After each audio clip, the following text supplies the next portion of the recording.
નમસ્કાર, આપ જો રહ્યા છો ઝી 24 કલાક અને મહત્વના સમાચારો સાથે હું છું બંસી। મુખ્યમંત્રી સ્ટેટ ઇમરજન્સી ઓપરેશન સેન્ટર પહોંચ્યા છે। જિલ્લા કલેક્ટરો સાથે વિડીયો કોન્ફરન્સથી તેઓ ચર્ચા કરી રહ્યા છે, સ્થિતિની સમીક્ષા કરી રહ્યા છે। હાલ રાજ્યમાં સાર્વત્રિક વરસાદ વરસી રહ્યો છે, જેને લઈ અનેક જગ્યાએ નદી નાળા છલકાયા છે અને તેને લઈ અને ઘણી જગ્યાએ રેસ્ક્યુ ઓપરેશન હાથ ધરવામાં આવ્યું છે, લોકોનું સ્થળાંતર કરવામાં આવી રહ્યું છે। ત્યારે મુખ્યમંત્રી સ્ટેટ ઇમરજન્સી ઓપરેશન સેન્ટર પહોંચ્યા છે।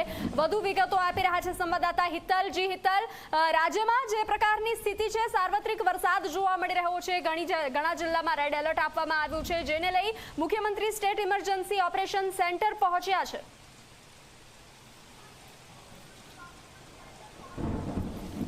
જી બંસરી, ચોક્કસ એવું કહી શકાય કે રાજ્યના મુખ્યમંત્રી છેલ્લા 3 દિવસથી સતત જે પ્રકારે વાતાવરણ બદલાઈ રહ્યું છે અને અતિ ભારેથી અતિ ભારે વરસાદ થઈ રહ્યો છે તેનું સીધું મોનિટરિંગ કરી રહ્યા છે।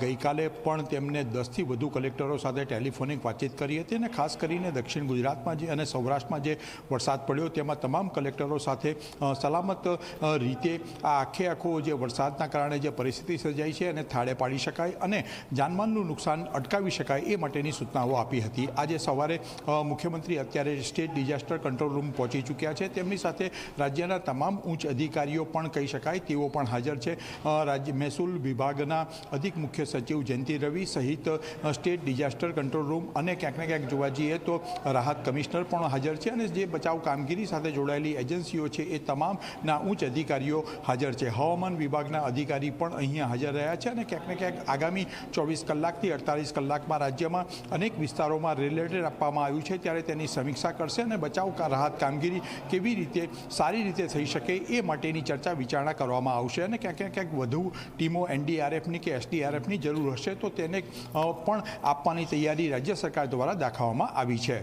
જી હિતલ, જાણકારી સાથે જોડાવા બદલ આભાર।